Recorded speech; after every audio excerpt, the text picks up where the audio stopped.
नमस्कार शेतकरी बांधवांनो. आपल्या शेतात कुठलेही झाड लावत असताना किंवा बगीच्यामध्ये किंवा घराच्या बाजूला कुठेही झाड लावत असताना उन्हाळ्यामध्ये पाण्याची टंचाई येते आणि पाण्याच्या टंचाईमुळे झाडाची वाळण्याची शक्यता दाट असते. अशा वेळेस आपण काय करायचं, ज्या ठिकाणी बारीक काटेरी वनस्पती किंवा बाभूळ किंवा बोर असं झुडूप निघतं छोटंसं, त्या ठिकाणी आपण ते झाड लावायला पाहिजे. त्या ठिकाणी आंब्याची बी जर टाकली तर ते झाड अवश्य वाचतं.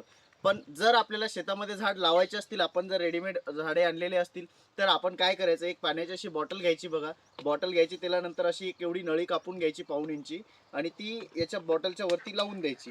लावल्याच्या नंतर आपण जो काही गड्डा खोदू, एवढा गड्डा खोदणार असत आणि झाडाची पन्नी काढून आपण त्याच्यामध्ये झाड ठेवणार. त्याच्या बाजूलाही आपल्याला बॉटल ठेवायची बघा आणि बॉटलला ज्या ठिकाणी ज्या साईडनं झाड लावलं त्या साईडनं आपल्याला बॉटलला एखादं होल पाडून द्यायचं, छोटंसं छिद्र पाडून द्यायचं आणि बस माती टाकून बुजवून द्यायचं.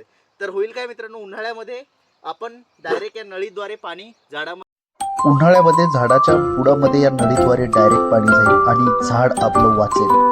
ही आपल्या निसर्ग घडवण्यासाठी आपल्याला एक युक्ती सुचवतोय. कृपया झाडं लावताना अशाच पद्धतीने झाडे लावण्याचे प्रयत्न करा, म्हणजे झाड वाळणार नाही व आयुष्यभर आपल्याला ते साथ देईल. धन्यवाद.